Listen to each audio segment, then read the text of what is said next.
Good evening, and welcome to this edition of Labor Vision. I'm Bob Delaney, Executive Director of the Institute for Labor Studies and Research. Labor Vision, a production of the Institute, focuses on topics of importance and interest to working Rhode Islanders. We hope you enjoy this evening's edition.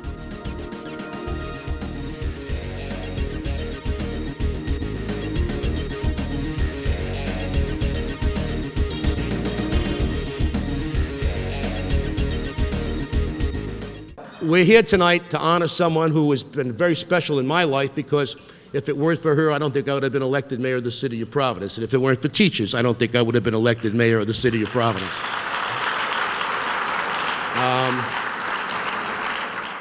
I want to talk about Marcia. I want to talk about her leadership. I want to talk about the kinds of things that she did. This very hotel that we're in would not be union if it weren't for Marcia Reback.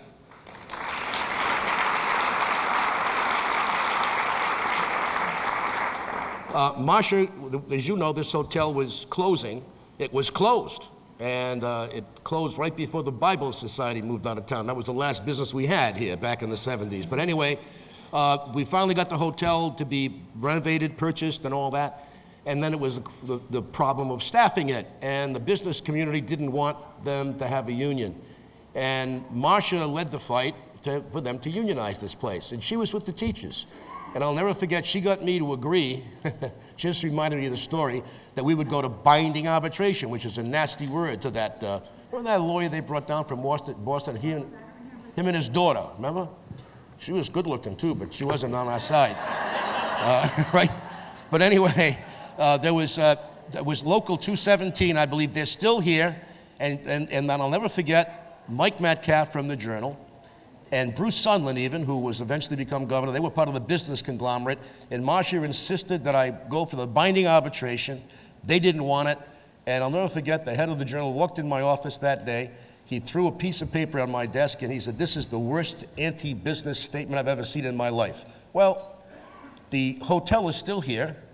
The union is still here, thanks to Marcia, and I got elected without the Journal's support, but I had the teachers' union. All right? Marcia, there are so many things that you exemplify in your career, not only an advocate, but a teacher, a good teacher. You've experienced the magic of the classroom. You've seen what young people go through. You've seen how they can mature and grow. I'm sure you have great memories of those days. 29 years in the classroom is a long time. 41 years in the labor movement is a long time. So it's time for you to rest. It's time for you to not rest, but kind of take the time you need for yourself.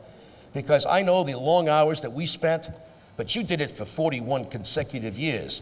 I used to take vacations every now and then, but no pun intended. But anyway, you did it 41 years straight, whether it was middle of the night negotiations, whether it was organizing this place or fighting for every teacher that you represented, you were always there. And one thing that I always said, you had one great quality. You were Mother Teresa with an attitude. I like that, right? So I've spoken enough. I speak all day, but I wanted to come tonight, and I wanted to thank you for your help, your support, for the good work that you've done, not only on behalf of the teachers, the Providence Teachers Union, but also on behalf of the whole labor movement, and also for individuals who you've taken special attention, or you've given special attention to over the year. No problem was too small or too big for you to take on. And you've always been an advocate and a fighter, and I think education and the labor movement is where it is today in this city because of you, your dedication, and your example. So at this point, I would like to present you with something. As you know, I took my hand to pen a book, and it's called Politics and Pasta: How I Prosecuted Mobsters, Rebuilt a Dying City, Dined with Sinatra, Spent 5 years in a federally funded gated community,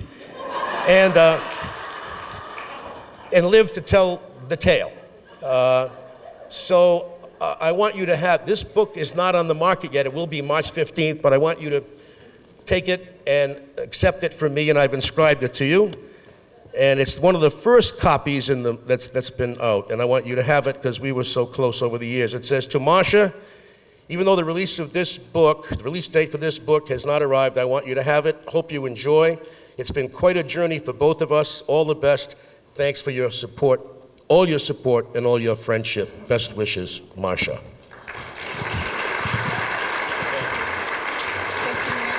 Good luck. Thank you. Thank you, Frank.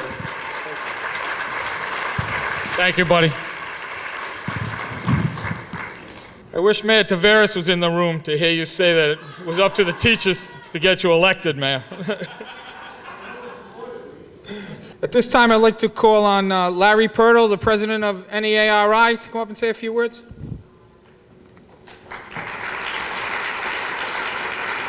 I didn't recognize him without his Wisconsin sweatshirt.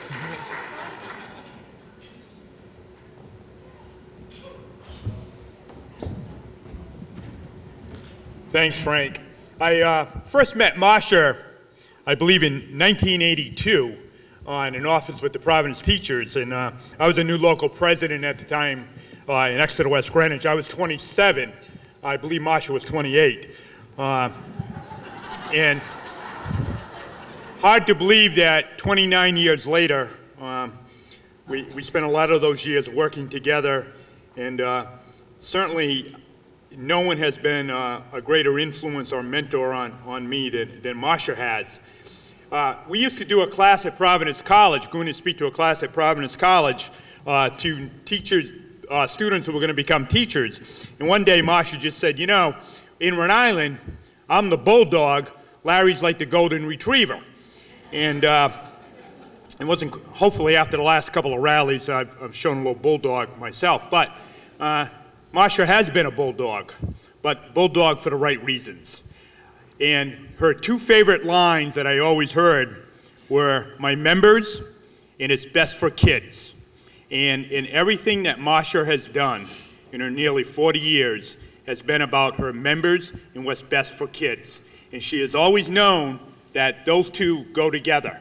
And what's best for her members was best for kids and vice versa. Certainly there's not been a greater advocate for children, for labor, and for her members. You also know that Marcia has a few little quirks from time to time. And one of them is at Working Rhode Island, we have monthly meetings, and Marcia had her seat. And it was her seat, nobody else could sit there. And one day, I knew she wasn't going to be there, and everyone else thought she was. So I sat in her seat, and like, no one spoke. Like, how could you do this? And I said, there's a new sheriff in town, I'm sitting here, and she's just gonna have to get used to it, knowing she wasn't coming, of course.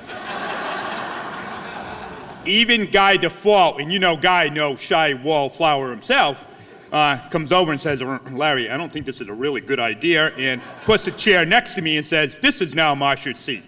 I said, no. I'll just tell you, the next meeting I was at the other end of the table and I became the deputy again to the real sheriff. But when Marcia announced her retirement a few months ago, I congratulated her on Facebook, and she replied back to me, you know, I think we made a pretty good team over the last 12 years, and I think we have. NEA, Rhode Island, and the AFT in Rhode Island have worked, I think, as closely and as well together as in any state. We've shared a lot of issues. We've worked very hard together. We made a difference, but we did it together. And I can say it was because of Marcia's leadership. And I'm going to miss her leadership, I'm going to miss her guidance, and I'm going to miss her friendship. But I want to, on behalf of the 12,000 members of NEA Rhode Island, thank her, because education and labor would not be where it is today, and we would not have seen the support outside about an hour ago that we saw if it hadn't been for the efforts of Marcia. So Marcia, thank you, congratulations, and enjoy.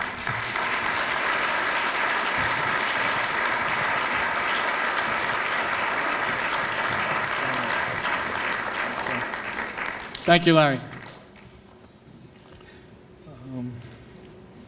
My next speaker is not here yet, so we're going to move right on.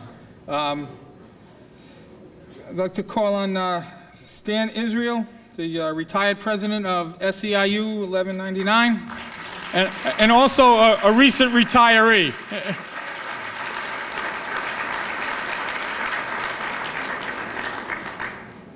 I don't know if everybody's aware of this, but on the executive board of the AFL-CIO, there's a Jewish caucus. And now they've effectively got rid of 2 out of the 3 Jews on the executive board. Worse than that, there's been no benediction tonight, so I'd like everybody to stand up. Everybody stand up, please. I'm going to do this in Jewish for Marcia. I don't often speak Jewish in public, but I'm going to give it a shot, particularly with Buddy being here. I don't want to disappoint him. I know last week I disappointed him once already. I don't want to do it twice in 1 week. You guys ready? Okay. Baruch atah Adonai, Eloheinu melech haolam, borei peri hagofen. Great. Okay, we just blessed the wine. Everybody can sit down now. I'm glad that Larry brought up the Bulldog story because I remember sometime after I got here, there was a story in the Providence Journal about the Bulldog of Rhode Island. So I immediately thought they were talking about me, but they weren't. They were talking about Marcia and how tenacious she was and how hard she fought for everything that she thought was important to the working class in Rhode Island, to her members and to everybody else. And, you know, I've said this on many occasions. It is very, very difficult to spend 40 years of your life getting up and doing the right thing every day. And to carry the responsibility of doing the right thing every day, in of itself, is something that's imaginable to some people. And I can't say enough about anybody, Marcia, that is willing to give 40 years of their life to our movement. God bless you for that. I can't imagine, you know, anyone spending 3 years longer than I have, but you have. So I'd like to thank you very much for all you've done. And I look forward, of course, to work with you in retirement. I know both of us have retired, but we're not dead. So we'll probably be out there when there's a good fight. You'll be there, I'll be there, and I know that this labor movement and this state is a much better place because of you and people like you. And my hope is that some of the people that are in this room that haven't been at it as long as you have, take this as a good example that you can make it this far, you can make a difference, and you've certainly done that, and I want to thank you for that.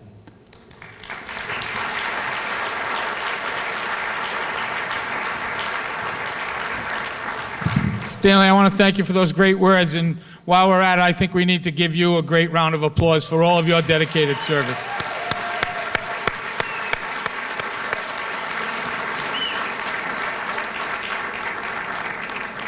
Okay, I have one more speaker, and then we're going to break for dinner. My good friend and professor at Rhode Island College, Jason Blank.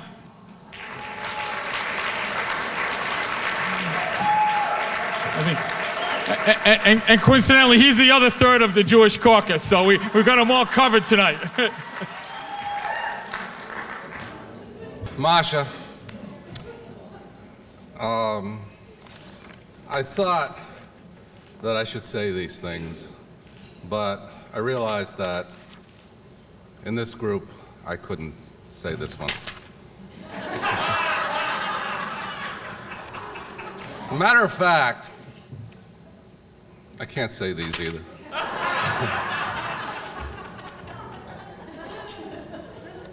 These are a little shaky, so we'll throw those out of the way. My dearest Marcia, at our last convention in October, you anticipated my special order of business and made an uncharacteristically feeble attempt to disallow it. I learned at the feet of a master, you, and I persevered. The special order of business was a resolution praising your leadership, your intelligence, your passionate advocacy, and your service to the labor community, to the Providence Teachers Union, to the RIFT, to the AFT, both as a vice president, executive committee, executive council. And we honored you that day, and most assuredly we honor you today. As a senior member of the executive committee of the RIFT, you can read that as old, absolutely old. They asked me to speak at your retirement party. Included in the request was to tell a funny story or an anecdote about you. Everyone in this room knows how I love jokes, many of which cannot be told at this venue. However, to the disappointment of some and to the delight of others, I really want to tell you how I have observed directly Marcia in the many years I have known you. You are most assuredly a leader in every sense of the word. You grasped the problem, you did the research, you tried to bring the adversaries together, and then passionately, with intelligence, and most of the time with quite a bit of personal sacrifice, proceeded to advance a solution. I remember the countless meetings. For example, I'm not trying to remind people of bad stuff, the nurses' defection, the in-house pension issue, regulations and standards, political and legislative strategy sessions, and so forth. You were steadfast, on course, and determined. Some, including myself, to your face and behind your back, used to call you stubborn. Very stubborn. In retrospect, you were usually right, and the stubbornness was really conviction, dedication, determination, and perseverance. One last thought. Your courage in the line of fire will never be seen again.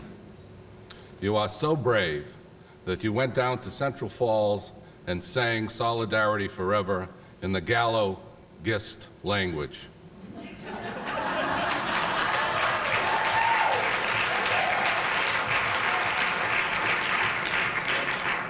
You are so brave that you would go down to the Russian embassy and sing "Look for the Union label in Polish.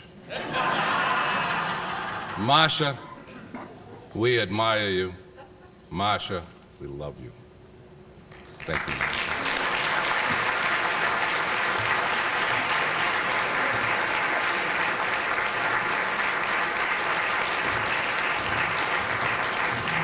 Thank you, Jason. We're going to break for dinner now, and we'll have some more fun in a little while.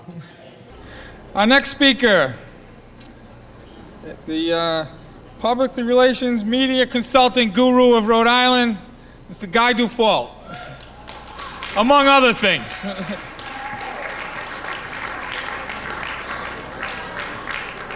Marcia, this was by special request to let me speak.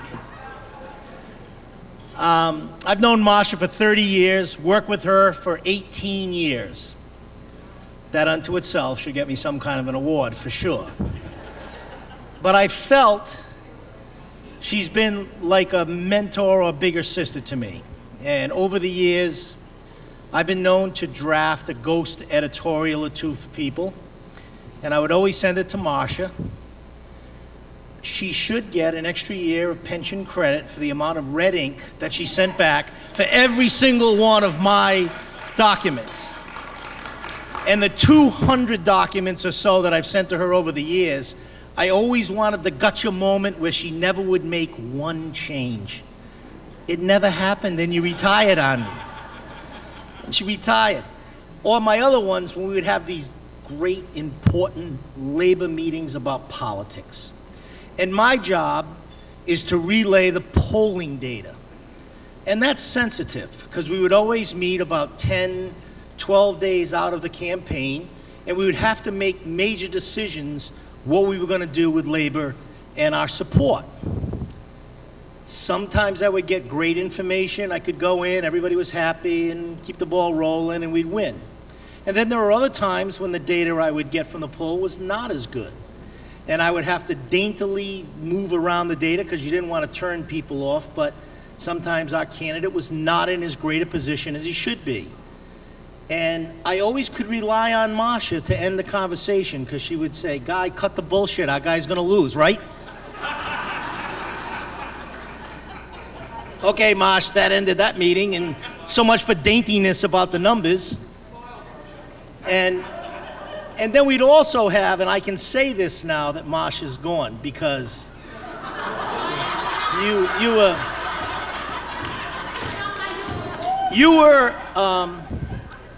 were a godsend to me because you saved me many, many hours. When I always used to get the difficult assignments of putting together full-page ads, political flyers, it's hard to be the person who comes up with it and does the first one because then everybody gets to criticize it normally. But we had a great method. We'd be in the room with the great labor leaders in this state, Frank Montanaro, George Nee, Larry Pirtle, Jimmy Riley, Stan Israel, and they would all sit around and they'd say, "Guy, you gotta get this ad done," and I would put together an ad, and I said, "I'll get it out to everybody," and then everybody would call me after the meeting and go, "Just send it to Marcia. If you can make her happy, just send it out." So I never had to send it out to anybody but Marcia. Keep Marcia happy and you'll be okay. And it is not often in life that you find someone who is so pure to the mission of what she wants to do and what she wants to accomplish as we have with Marcia. And I can honestly say this, in my wonderful 18 years working with her together, in the years I've known her, and I did not know her in that first or second decade, she's much older than I am. The end result was she was a person that we could always count on to get it right. And somebody said earlier, for the kids and for her members. And they were absolutely right. If I heard that once, I heard it 1,000 times. It was about the kids and her members, and she was so pure to that mission. Marcia, you are the love of my labor life. Thank you.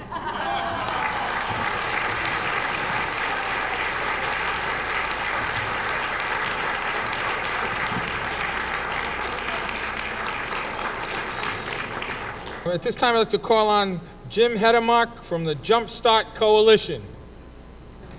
Last June, I show up at Marcia's office, and we're waiting. Marcia's on the phone, and Pam is waiting. We're both waiting. It's about a half hour or so into it. We're supposed to have lunch together, and I look over at Pam and say, "Are you here for a meeting? Because I'm here for lunch." And she says, "No, I'm here for lunch as well." So it turned out we'd been double booked, and we all went and had lunch together, which was great for me because I was able to talk to Pam and Marcia about, I run a nonprofit coalition that deals with financial literacy. So I was able to spend time talking about the new advisory committee, or the advisory, how to get curriculum into the schools and so forth. So fast forward about 2 weeks, I call Marcia and say, "Marcia, could I follow up with the woman we had lunch with? I can't remember her name. I need her phone number, and could you help me remember? She's just a really super informed teacher." The phone goes dead. Marcia says, "Jim, all teachers are super informed teachers."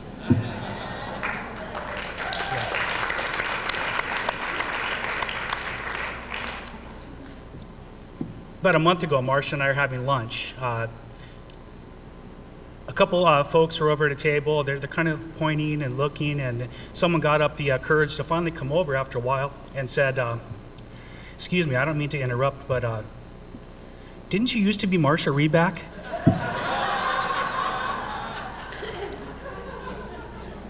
That didn't happen.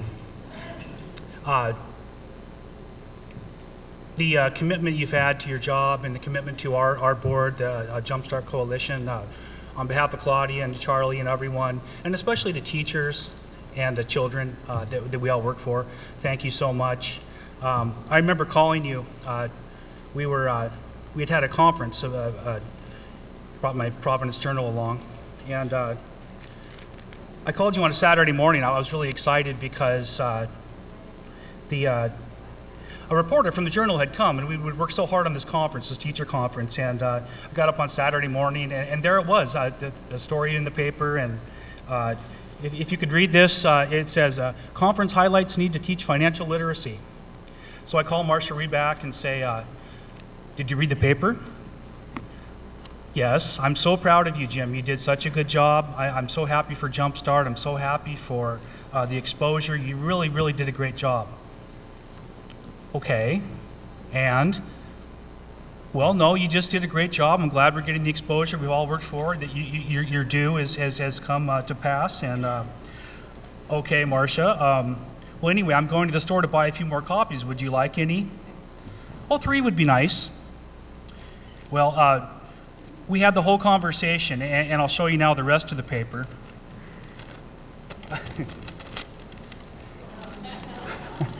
This isn't working too well, my prop, but this is the wonderful Reback to Retire Providence Journal article.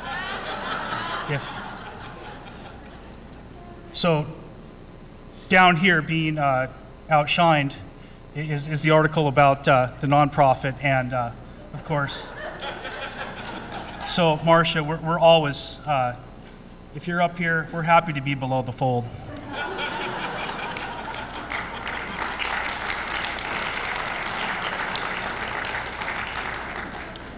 In this Providence Journal article, there's some similarities. I was quoted, you were quoted. My organization was referenced, your organization was referenced. It says here, Reback in 1973 became president of the Providence Teachers Union. And in 1973, I was born.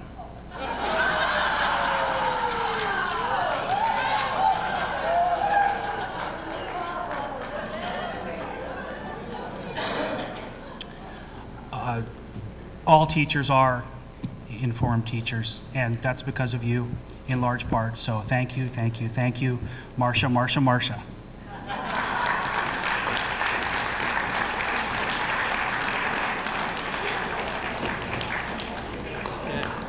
Okay, at this time, I'd like to call on Maureen Martin, to the Secretary-Treasurer of the Rhode Island AFL-CIO. My first opportunity at chairing a Rhode Island AFL-CIO Executive Board meeting came a few months ago, I think in November. And Georgini actually started off the meeting and then had to leave to go meet with our new governor. And I was to carry on the meeting. And it was some simple stuff, a few, any old business. And it should have been pretty kind of an easy meeting until we came on to this issue we were going to talk about, some fundraising stuff we were going to be doing for the Salvation Army. And many of you might know about the organization that we've been, the work we've been doing for about 12 years now for the Salvation Army, which is really kind of a public relations job we're doing for unions, where we go out one Saturday every December and we ring the bells for the Salvation Army and we bring in tons of money for them, and they're really thrilled about it. And we try to get the Providence Journal or a few local newspapers to put something out there about how great it is that we're working in the community. So we've been feeling pretty good about this for a lot of years, and it got brought up at this meeting. And my boss, my friend, Marcia Reback, raises her hand and starts talking about some of the issues. And these are issues that have been brought up before about Salvation Army, doesn't have a good labor record. They've actually run anti-union campaigns in hospitals where there's been then some organizing efforts. And they have some issues about not allowing benefits for same-sex partners of their employees. I was just happy that they had benefits for their employees. It never occurred to me to make a fuss about this. So Marcia starts this whole kind of conversation around the table about, well, wait a minute, what's the problem here? Maybe we should think about, what about the Boy Scouts or somebody else, or, and her Jewish friend, Stan Israel, decides, oh yeah, so he jumps on the bandwagon. So what do they care? They're leaving the union movement. We're going to be on our own, right? And he starts on about, yeah, well, wait a minute, how about we could do all of these other things? And the whole is like a ruckus for like 20 minutes on this conversation. And fortunately, I had a couple of friends who jumped in and said, well, wait a minute, it's too late this time of year to change the program, and we need to go ahead with our kettle program, and then we should, maybe discuss this at another time. So afterwards, I go up to Marcia, who's a good friend of mine, and Stan, whom I adore, and I think the feeling is mutual. I said, what's with this? I said, my two best Jewish friends picking on me, the atheist who's out there doing all this, we're standing in the cold every year working on behalf of all the Christians. I said, I don't understand what this is about. So she's nothing but a troublemaker. I don't care what the rest of them all come up and tell you about. That is the Marcia Reback that I know and that I love, and that has brought so much to Rhode Island, to the labor movement, to her friends, to the state of Rhode Island, to the whole country, and somebody who said it earlier, she has made the whole world a better place to live. And for that, we all thank you, Marcia, from the AFL-CIO and from me personally.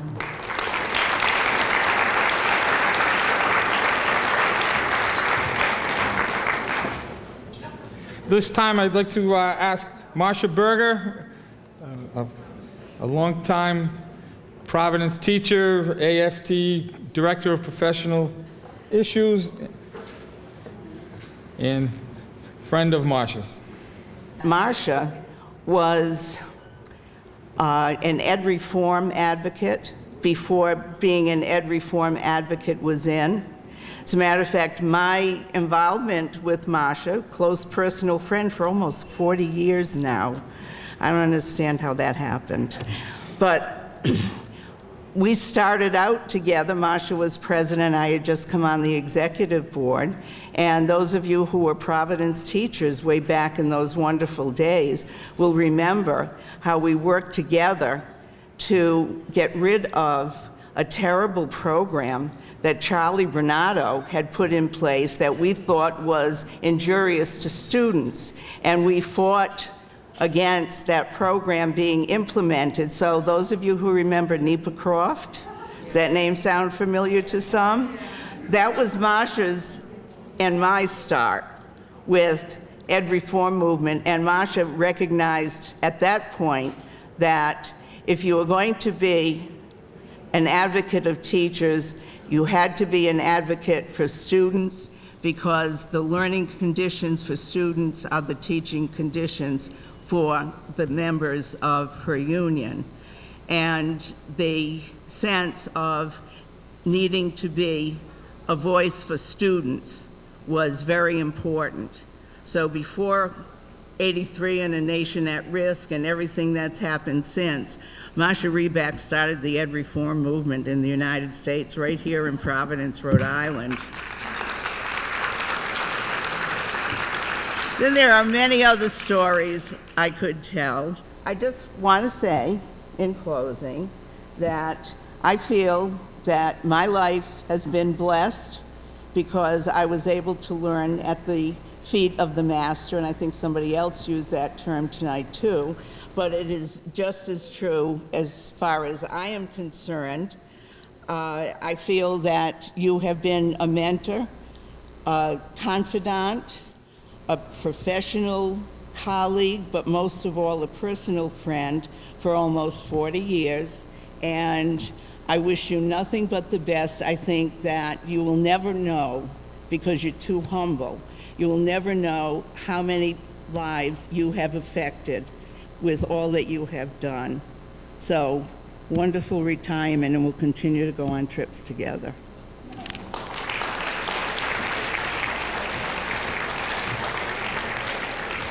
Thank you, Marcia.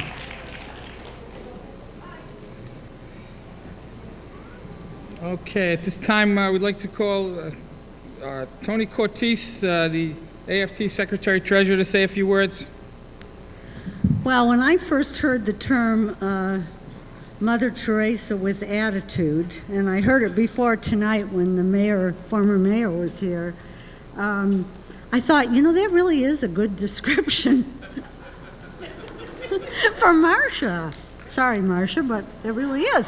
Because She's very much an advocate for the people she represents, and she cares about people. She's been my friend. I think she cares about me. I certainly care about her. But in all the, the years we've been on the executive council together, I've come to read Marcia's body language, and I just thought I'd share it with those of you, maybe you've seen it before. If we're discussing an issue and Marcia's thinking about it, I mean, she's into it heavy duty here. She's like this, kind of the Buddha stance.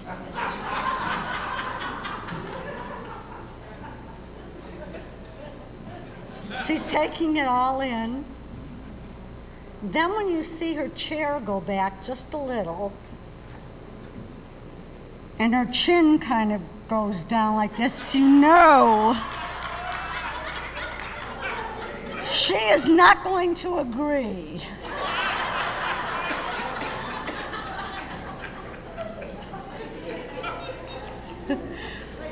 Like now.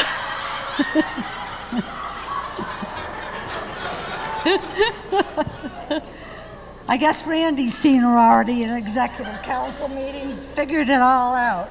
Took me about 20-some years to do that.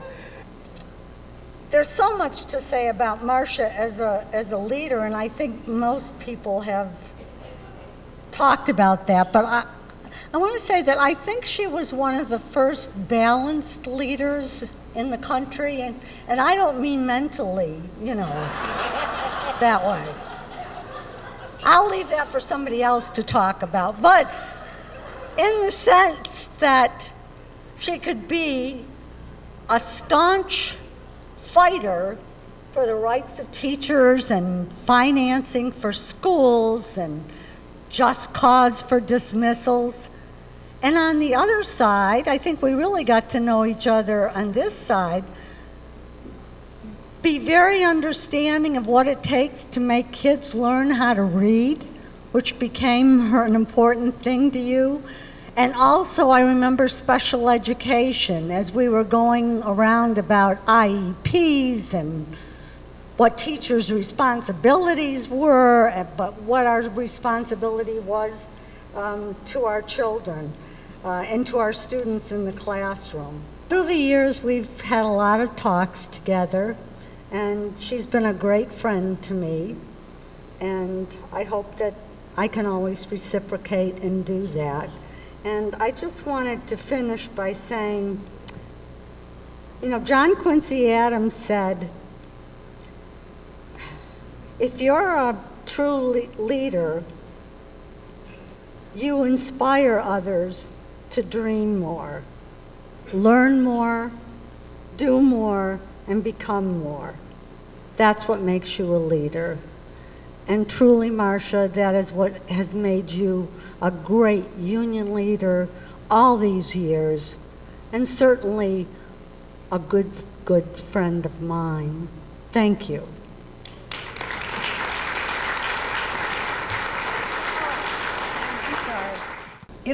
Marcia does have, and we do have this issue about time, but Marcia has really quite well timed her retirement. Right, Frank?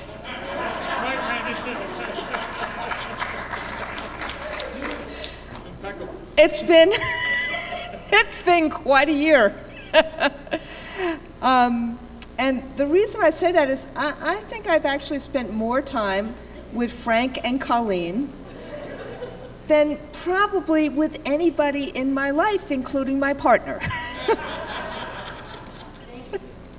There's been a lot said already about Marcia's tenacity and toughness. But let me just say this. She is totally and completely 100% responsible for me standing up here today talking to you as the president of the AFT. Totally and completely. I'm not sure that was an applause line. I'm teasing, I'm teasing. Because Marcia was tenacious and relentless. Now, you've gotten a lot of people who's talked about how Marcia was their labor of love and, you know, Mother Teresa and things like that. But this is what Marcia did to me. Just like Tony, I sat with Marcia for many years on the Executive Council. And the two of us were not known as wallflowers. We both would speak our mind. Oftentimes, we would actually say the exact opposite of each other. But we came to the same place, even with different rationales or in a different way. And I loved being in New York and in New York City. And she said to me a few times, "You need to run for president of the AFT." And I, in my best New York way, said, "No." Did I say that New Yorkish enough? Because look, after all, if I was in Washington, I'd have to learn not to curse, which I am unable to do. I try, Tony. I really do try. I know you're from Rome. But worse than that, I would have to stop wearing black all the time. You notice, a pastel scarf. So I'm like, there is no way, I would say, there's no freaking way. I want to stay in New York. I love New York. I love the UFT. I can do other things. And one day, Marcia was so tenacious about this because I would try never to have a conversation about this. I'd get on my phone, I'd do other things. She follows me into the bathroom and does not let me leave the bathroom. She at least lets me leave the stall, but does not let me leave the bathroom till I am engaged in a real conversation with her. Now, I thought Jewish guilt had a border of New York. I didn't know it transcended to Rhode Island.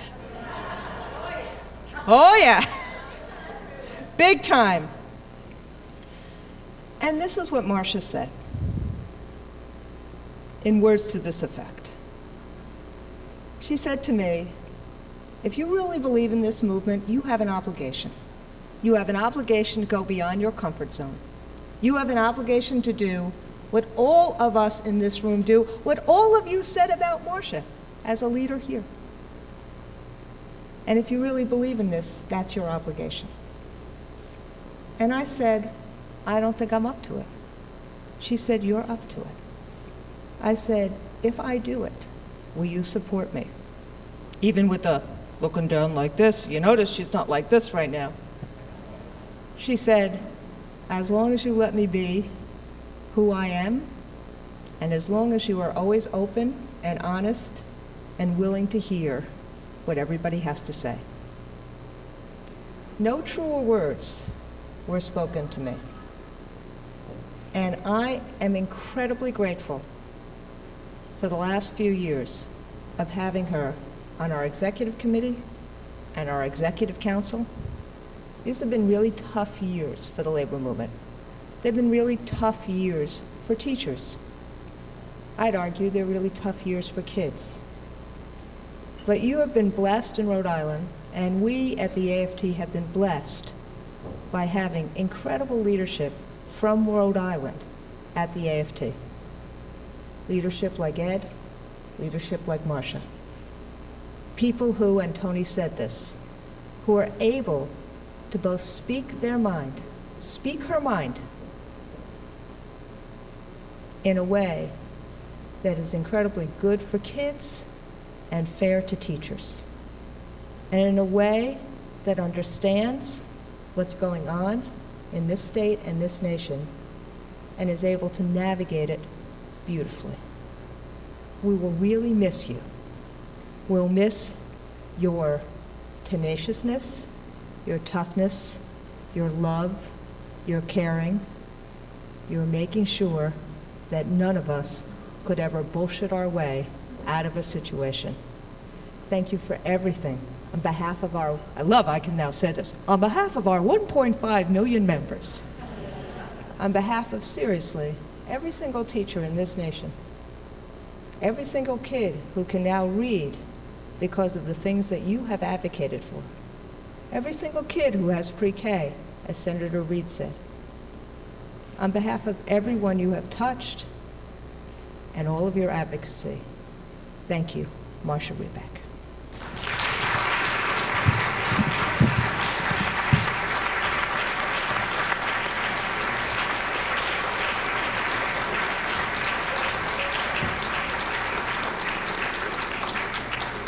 Okay, we have one more speaker, but before we get to that, I have a couple of proclamations. Whereas Marcia Reback has achieved a notable career spanning over 4 decades of dedicated service to Rhode Island students and educators. Among her numerous achievements and accomplishments, Marcia has served her membership well in her capacity as president of the RIFTHP since 1992. And Marcia's dedication to education began in the classroom in '67, led to a career of service and leadership. Marcia was instrumental in the establishment of the financing formula for schools, assisted in drafting the state's first charter school law, and advocated universal preschool for low-income students and reading training for elementary school teachers. Be it further resolved that I, Ralph Mollis, on behalf of the residents of the state of Rhode Island, am proud to honor Marcia B. Reback for her dedicated career as a tireless advocate, touching and improving the lives of thousands of Rhode Islanders through her leadership in the field of education. That's from Ralph Mollis. We have one more. And it's a certificate of special congressional recognition presented to Marcia Reback in appreciation for your outstanding years of service and support to the Rhode Island Federation of Teachers and Health Professionals. Congratulations and best wishes on your retirement. James R. Langevin.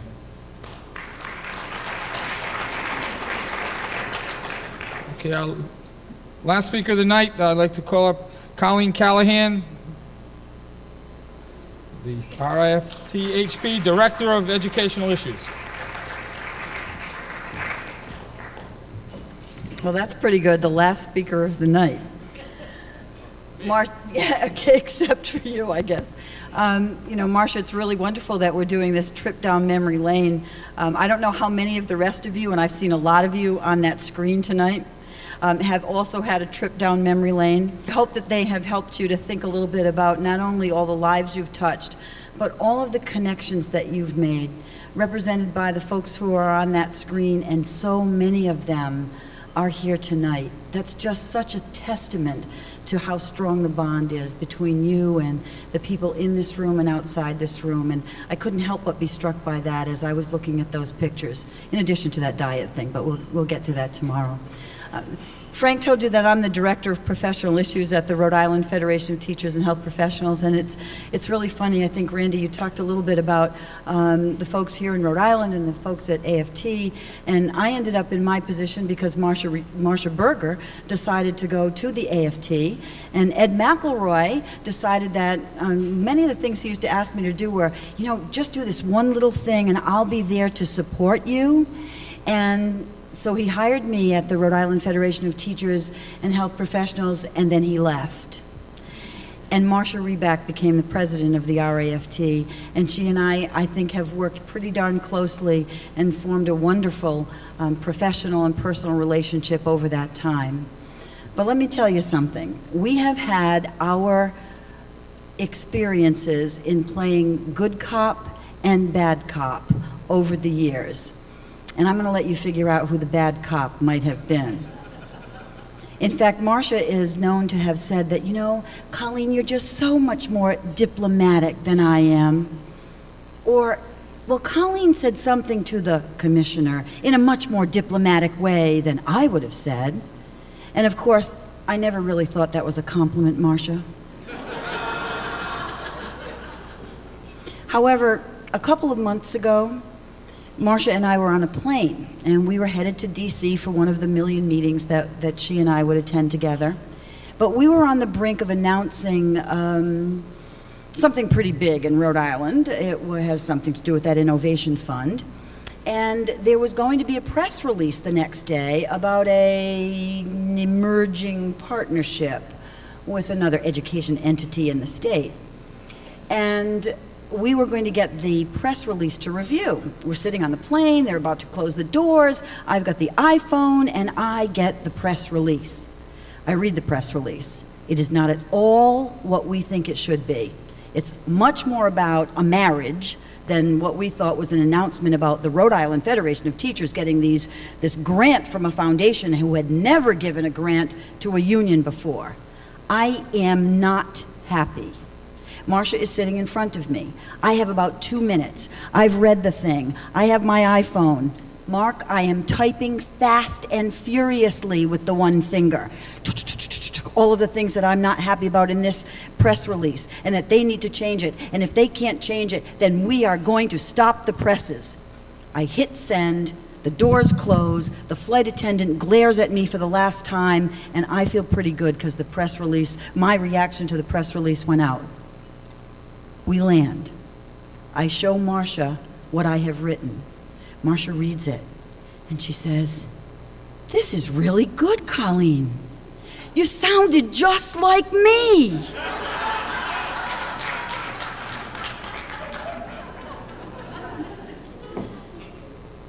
We really appreciate the support that you've given to professional issues over the years. I personally appreciate the support and the rope you've given me to do some of the things that we've been able to do. Everybody else, Marcia, you said it well. We can't stand up here and repeat all the wonderful things that have been said about you and about the legacy that you leave. I know you're very proud of that. We're proud of that too. We plan to continue to do the work that you started here, and every once in a while, when they've riled me up just enough, I'll find the Marcia Reback voice, I promise you.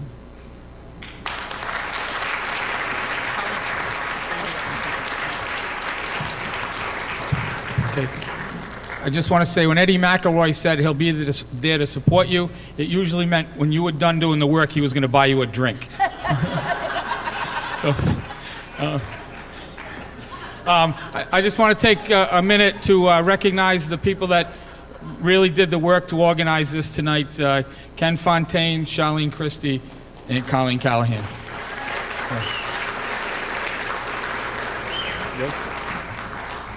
Great. Actually, I was going to welcome Ken and Charlene to come on up and join Frank and me. Frank, stay up here. To come on up. Come on. You know, they never want to do that, but I think it's very important. One of the things that we wanted to do, and I know that you believe, as we do, that the gift to you is the presence of all of these friends and colleagues and supporters, people who love you dearly and appreciate the work that you've done throughout your career, whether it's in the classroom, as a local union leader, as the state federation leader, and as a national leader. And so we do know that that's the gift, and you should also know that the proceeds from this event will go to the Richard Skolnick Scholarship Fund, and that was a decision that Marcia made, and I know that there will be many folks who will benefit from that. It's been a good ride, and there are some things I'd like to say, like every teacher in Central Falls got his job back.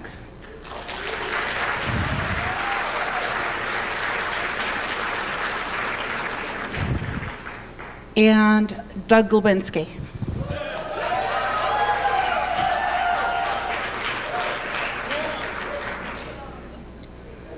And boy, did Angel Tavares make a mistake.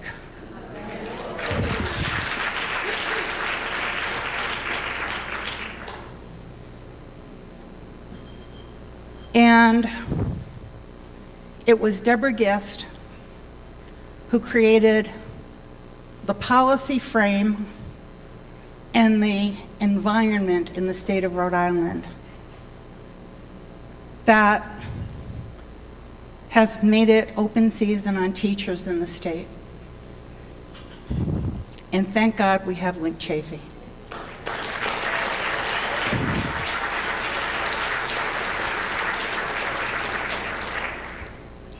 So, The last couple of years have been tough years, but they've been good years. There have been some incredible victories that we can chalk up for the AFT and for the Rhode Island Federation of Teachers and Health Professionals. People ask me what it's like to be retired. Well, I retired the day before Thanksgiving, and then I got caught up in the Christmas holidays and all of that stuff, and then in January, everybody wanted to take me out to lunch. So I went out to breakfast, lunch, and dinner with a lot of different people, and then February rolled around, and I discovered that there were days, consecutive days in a row where I didn't have to take my nightgown off.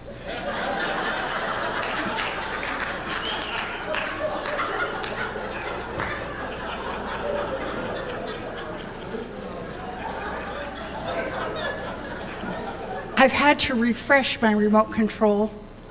You can actually do that. There's a number that you can punch in. Because I used it so much, it was beginning to slow down. I had to call FiOS to find out how to fix my remote control. I read junk.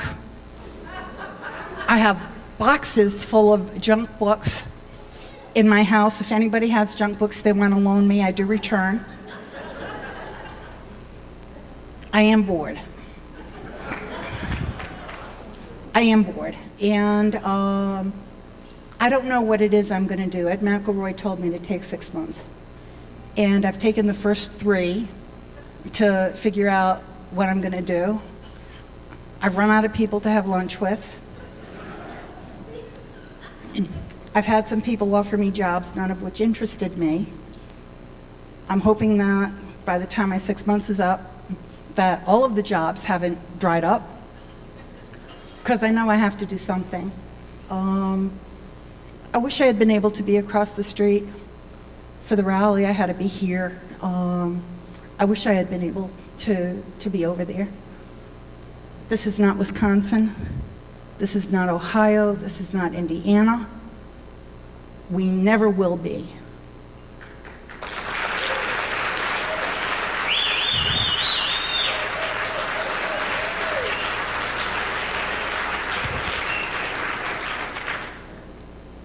One by one, we're going to get the Democrats who act like Republicans out of the General Assembly.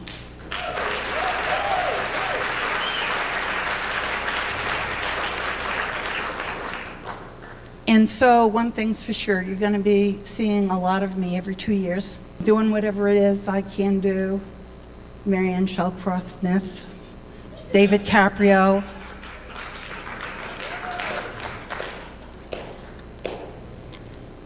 Frank Caprio.